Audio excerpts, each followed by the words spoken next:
더불어민주당 전당대회의 분수령이 될 호남 지역 순회 경선을 앞두고 후보들이 잇따라 광주 전남을 찾아 지지를 호소하고 있습니다. 특히 앞선 투표에서 최고위원 후보 최하위에 머무르고 있는 민영배 의원이 지역구인 호남 경선을 계기로 지도부 입성의 발판을 마련할 수 있을지 관심이 모아지고 있습니다. 고우리 기자입니다. 더불어민주당의 뿌리이자 전체 권리당원의 3분의 1이 집중된 호남은 민주당 전당대회의 최대 승부처입니다. 오는 3일 전북, 4일 광주와 전남 순회 경선을 앞두고 후보들은 잇따라 호남을 찾아 지지를 호소하고 있습니다. 최근에 민주당 지지율이 이 호남에서 좀 답보 상태인 건 민주당이 여전히 제대로 싸우지 못한다는 거예요. 제가 최고위원이 되는 거는 윤석열 탄핵을 민주당 1호 당론으로 만드는 겁니다. 김대중과 이재명을 잇는 다리가 되겠습니다. 윤석열 정권 종식을 위해 철저히 싸우면서 동시에 전속력으로 집권 준비를 하겠습니다. 지역의 관심은 호남 최고위원 배출 여부에 모아지고 있습니다. 앞서 3번의 민주당 전당대회에서 호남 후보들이 잇따라 지도부 입성을 노렸지만 번번이 고배를 마셨기 때문입니다. 이번 전당대회 역시 녹록치 않습니다. 호남 최고위원에 도전한 민영배 후보는 앞선 경선에서 전체 8명 가운데 누적 득표율 꼴찌를 기록 중입니다. 민 후보는 호남에 이어 최대 표밭인 서울 경기 지역 경선이 남은 만큼 호남에서 반등의 기회를 마련하겠다는 각오입니다. 상징이든 현실이든 호남은 민주당의 가장 많은 지분을 갖고 있습니다. 하지만 그 지분만큼 호남은 권한 행사를 하지 못했습니다. 호남 및 호남 이외 지역의 정당한 몫을 확보하고자 저는 민주당 지도부에 들어가려 합니다. 또 어대명 분위기 속에 당대표 후보로 나선 이재명 전 대표가 호남에서 어떤 성적표를 받아들지에도 관심이 쏠리고 있습니다. KBC 고울입니다.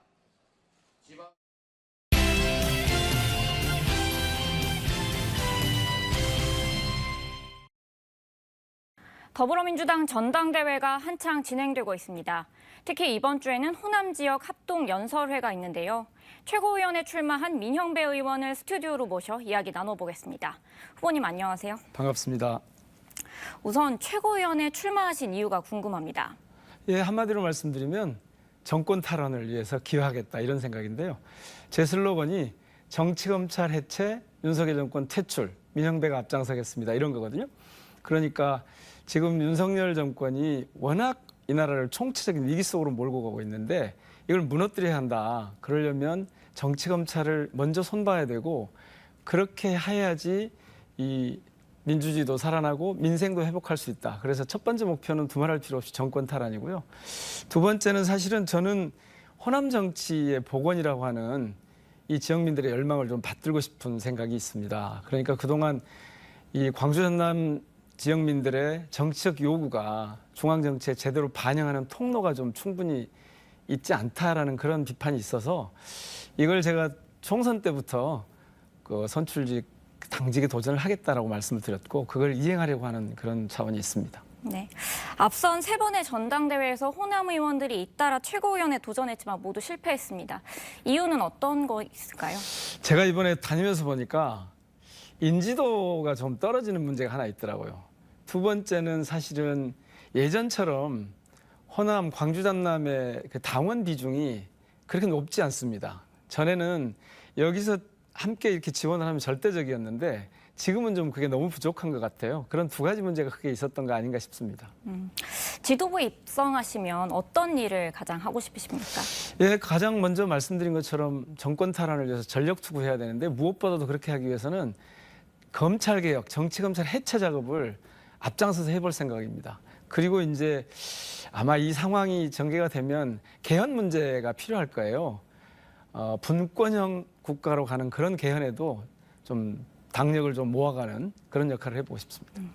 이재명 당대표 후보가 일부 최고위원 후보들을 우회적으로 지원하고 있다는 비판이 일고 있습니다. 이에 대해서 의원님은 어떻게 생각하십니까? 저를 지원하고 있다는 뜻일까요? 다른 후보들 아마 그러지는 않은 것 같은데 저는 그게 루머라고 생각합니다. 이재명 전 대표가 후보가 지금 돼 있는 상황에서 특정인 어떤 분들하고 같이 지도부를 구성하고 싶은 생각은 있을 수 있지만 그것을 구체적으로 생각해서 드러내서 누구랑 나는 같이 하겠다 이런 의사를 지역민들이나 당원들에게 전달하는 일은 저는 없었을 거라고 보고요. 오히려 그런 소문이 있다면 그거는 그 후보들 쪽에서 스스로 만든 게 아닌가 싶습니다. 더 중요한 건 제게도 선출직 최고위원으로 들어와 달라라고 사실은 말씀을 하셨거든요. 그래서 광주 전남에서 특별히 누구를 지원하겠다, 민영배를 지원하겠다, 민영배 왔으면 좋겠다 이런 의견은 있을 수 있지만 다른 후보를 지원하겠다는 것은 저는 뜬소문이라고 생각합니다. 마지막으로 광주 전남 지역민들께 한 말씀 부탁드립니다. 예, 민주당 입장에서 보면 정치적인 기회입니다. 광주 전남 시도민들께서도 정치적인 기회를 맞고 있다고 봅니다. 그거는 뭐냐면 정권을 되찾아올 수 있는 중요한 기회가 왔기 때문에 이때 지역과 중앙을 연결하고 당 지도부에서 지역민들의 정치적 열망을 전달할 수 있는, 제대로 관찰할 수 있는 그런 최고위원 민영배를 한번 좀 선택해 주시기를 간곡하게 호소 말씀드립니다. 지금까지 민형배 더불어민주당 최고위원 후보와 이야기 나눠봤습니다. 대담은 여기서 마치겠습니다. 더불어민주당 당대표 후보로 나선 김두관 의원이 민주당에서 사라지고 있는 김대중 정신을 계승하겠다며 지지를 호소했습니다.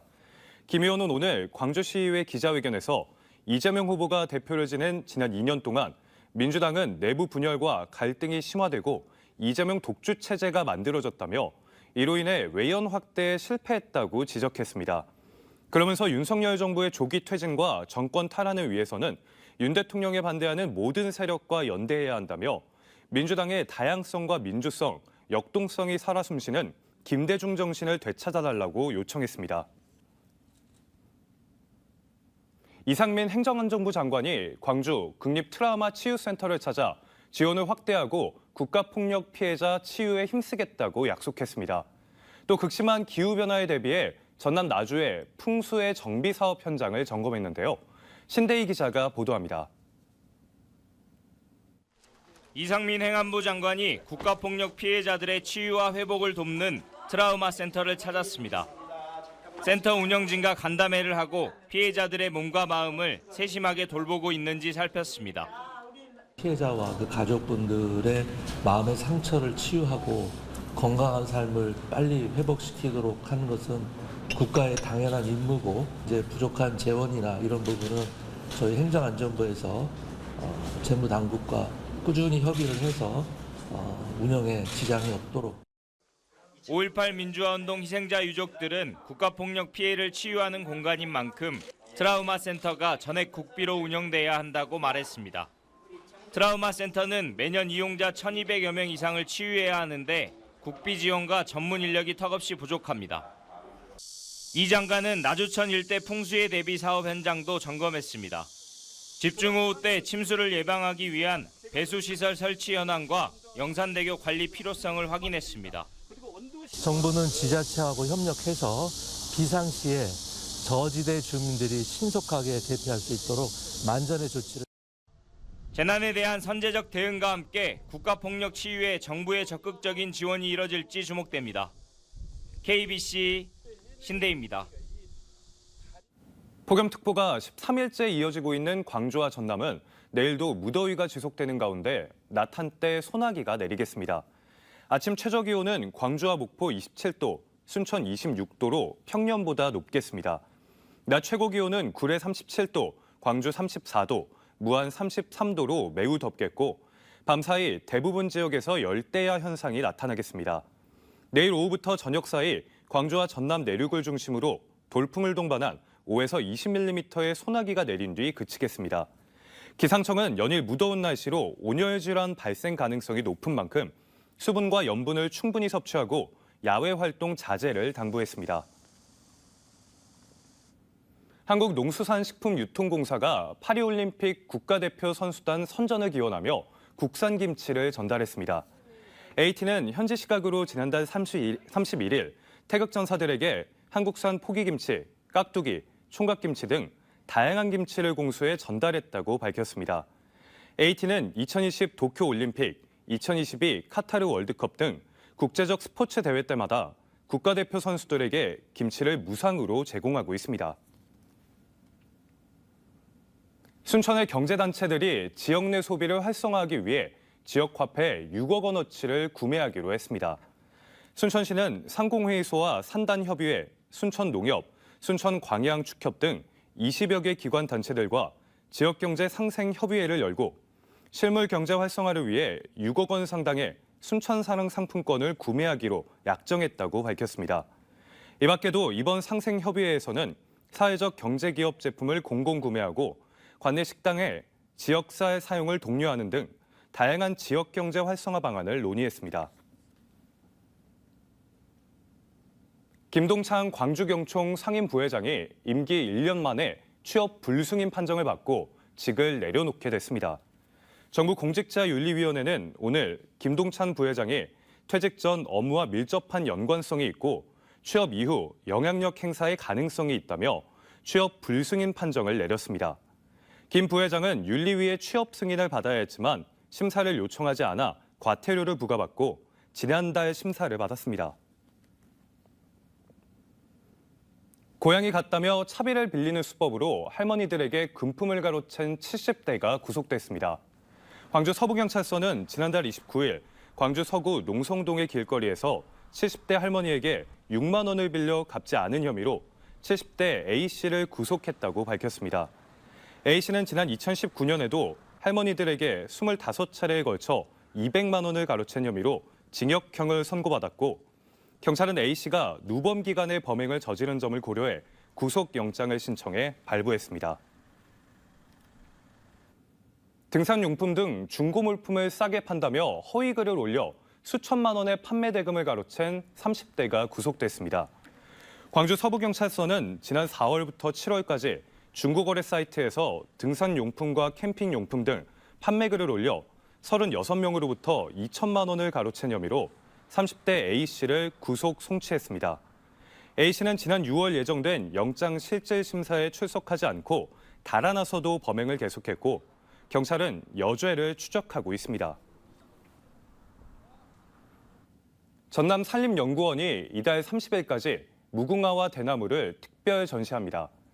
산림연구원에서 개최되는 무궁화 한마당에서는 나랏꽃 무궁화의 아름다움을 널리 알리기 위해 56개 품종 2,900여 본의 무궁화가 전시되고 조형 대나무 전시에선 이은종 전남도립대학교 교수가 직접 디자인하고 제작한 작품 50여 점을 선보입니다.